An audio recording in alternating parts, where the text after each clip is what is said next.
So President Cyril Ramaphosa admitted during his State Capture Commission of Inquiry testimony that the ANC failed to act soon enough on corruption. In fact, he also says the party's instruction to provinces to submit lists to members facing serious charges expired on Friday. Now the National Working Committee says the list will be submitted next week. So what should we make of what some are describing as the stop-start affair to do with the ANC step-aside resolution? For perspective, let's bring in broadcaster and political commentator Eusebius McKaiser, who joins us now via our video link. Eusebius, great to see you. Great to chat to you as well. Thanks very much for making time for Newsroom Africa. We're spoiled for choice about where to start, but perhaps let's begin at the inquiry itself. Part of what the president said, and I'm paraphrasing here, is that the ANC needs to be given time and space so that it develops the type of political culture that will see the step-aside resolution maturing. I wonder what you make of that. More political speak, or does he have a point? Good morning, Ayanda, to you and the viewers of Newsroom Africa. The president is talking absolute nonsense. The ANC doesn't need more time. If since 1994 and before you could not engender a culture of ethical leadership and responsiveness to the needs of citizens, then you will not be able to do so going forward, because you've had ample opportunity to make sure that resolution after resolution at each ANC conference since the dawn of democracy has been implemented. And those of us who've been to many ANC conferences, Ayanda, will recall many times the ANC will take a resolution that says the next decade is the decade of the cadre, where we will develop technically skilled cadres that will be seconded into the state, who are both brilliant at their jobs from a technical point of view, but also have deep ethical sense of what an ethical leader and an ethical civil servant is meant to do. We've got to judge the ANC by its track record, not so much by the promissory notes of the president of the ANC. And if you judge the ANC by its track record, then I'm afraid the record is one that is piss poor in terms of its ability to develop and second into the state ethically minded public servants. With that track record in mind, we're also told that the ANC's top brass is set to meet this weekend. Goodness knows for what else, considering the meetings that have taken place before we got here. Many South Africans will be, call it, skeptical that there'll be any tectonic shifts as a result of this meeting in particular. And I imagine they're not being unnecessarily cynical. No, because bad habits can only be undone by inculcating new habits over a long period of time. One event can't change you. If you're a nasty human being, you're not going to become a nice person after one meeting with your shrink. You've got to habituate new ways of being. The same goes for organizations, and political parties are no different, Ayanda. So if you have had a culture of sponsoring corruption and benefiting from corruption, which is the state of the ANC, as well as the state of the state and the state of South Africa, one meeting of the top six, one meeting of the ANC NEC is not going to change that.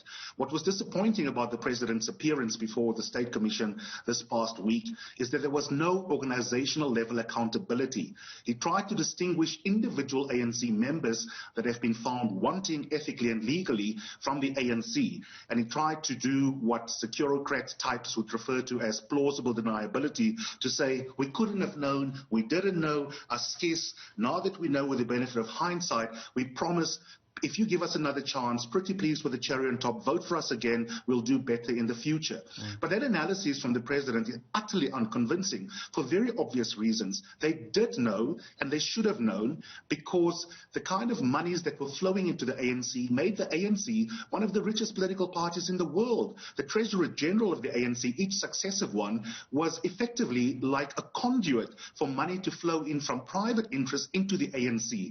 The idea that the ANC is itself a victim of one or two bad apples is simply factually untrue. And that lack of accountability from ANC President Cyril Ramaphosa says to me that we can't trust the ANC in terms of its future orientation to honestly self-examine and to honestly and faithfully implement any plans, including these political schools, to try and create a new kind of ANC cadre, because it can't even be honest about past malfeasance. Yeah, let's speak a bit more about that self-examination and introspection process that I imagine still needs to take place within the party itself. In my mind, a lot of the contestation around the step-aside resolution has to do with A, the legalese, but B, the ethics of what is meant to be involved insofar as leadership is concerned in the party itself. Speak to me about the latter. How much are ethics featuring in the, call it, political mudslinging taking place within the ANC, especially around this resolution itself? I think you've put your finger on the nub of the issue that doesn't get discussed enough in South Africa.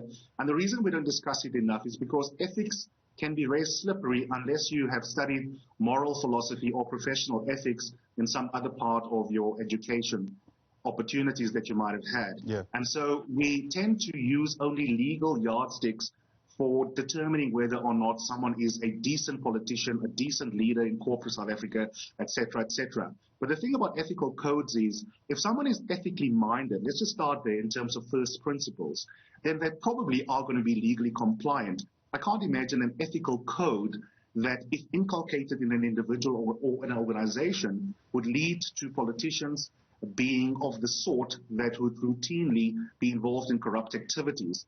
But what we've seen with the step-aside rule is that it's designed in terms of its purpose to appeal to the moral conscience of individual ANC members so that they can sit in a corner quietly and ask themselves, should I really be in the top 6 given the Feeder Dairy project? Should I really be in the top 6 given what happened to housing in the Free State? Should I really be in the top 6 given what I've done since being at Luthuli House? But here's the problem with that entire rule, Ayanda, is that it assumes ethical decency on the part of the individual to whose conscience you are appealing. But I'm afraid the likes of Ace Magashule do not have a moral compass that is functioning.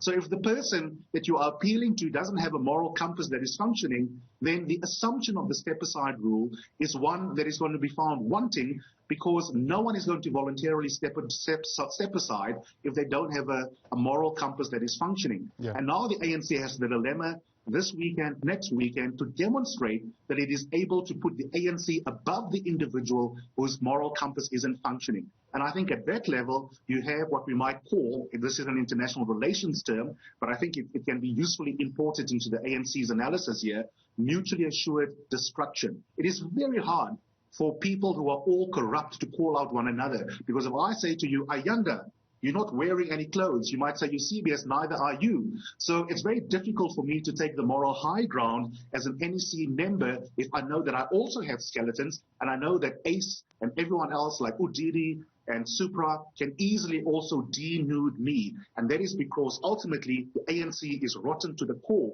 And when it's rotten to the core, it's difficult for the organization to be muscular at an organizational level. Yeah, I imagine your clothes analogy will have much more resonance for those keeping a close eye on your Instagram account. But that's for us a different discussion altogether. Absolutely. Let's speak more about the dilemma you've just outlined for us and framed so well. From a strategic point of view, you know, the step-aside resolution itself was meant to, what I think, turbocharge the ANC itself. It was meant to come out as a shining example of how to deal with these issues. But in a stroke of irony, it might have actually done the opposite. It might have just sabotaged the image because it exposed the ANC in some respects. I want to borrow from Professor Somato Tafigeni. Did the ANC also mutilate itself into a corner, unprovoked here, with this resolution? Yeah, that's a very good point. It was meant to, and I really like the way that you framed that in the script of this news introduction. It was meant to turbocharge it into a proverbial new era. But the problem is that South Africans are not stupid, man. Let's keep it simple, Ayanda. The truth of the matter is that the president is very good at coming up with new framings. We all know it was just the other day at the end of 2017 when we were told a new dawn is coming. And because we're so desperate for good news, way too many South Africans swallowed that whole. And maybe the more direct response to your question is the following. The mistake that we make as a commentariat and also journalistically, I said it on another platform yesterday, and I think it's worth reinscribing into the public space, is to divide the ANC, wrongly so, Ayanda, into good guys and bad guys. And we imagine that there's a massive battle going on for the soul of the ANC. Will the constitutionalists win out over the constitutional delinquents? That kind of framing is nonsense. President Cyril Ramaphosa deputized for 4 years to former President Jacob Zuma. Why didn't he speak out then? He must have known and ought to have known, as being part of that leadership, that he is in his silence also sponsoring state capture. And so this deadline that have now come and gone has done exactly what you have just said.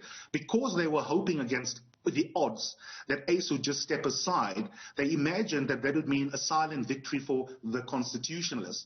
But the problem is ACE has not done so, and now the ANC has been exposed as being organizationally a shambles. Yeah, you I think touch on an aspect that I think we shouldn't lose sight of. In many respects, sometimes we're criticized for what people are, I think, wrongly ascribing as an obsession with the ANC.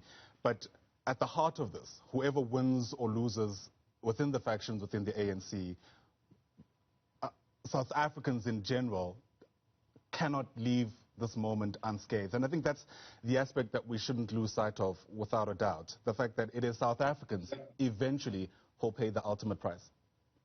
Yeah, you can't. I mean, the ANC is an important social force within South African life. That's just reality. On another occasion, we can talk about the state of the opposition, but I think it's a pithy and trite point to make that the ANC also has the gift of weak opposition. And in that context, when the ANC dominates electorally, when the ANC sneezes, the entire country catches flu or COVID-19, as the case might be.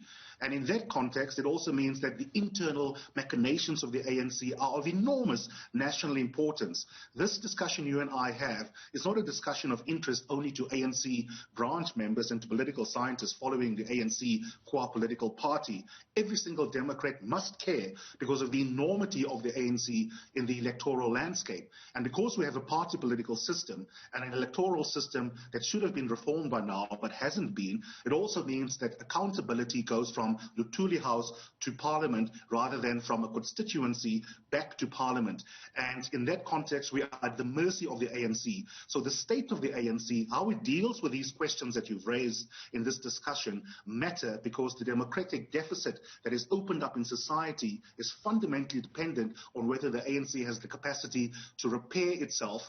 And so every single South African, sadly, must take an interest in what happens inside the ANC until we have a more competitive democratic landscape where we have other options in terms of the voting diversity of political parties. We've got the numbers there, but South Africans have expressed a negative appetite for some of the alternatives, which means that in the interim, the extent to which the ANC successfully deals with this rotten core matters enormously to the health of our democracy.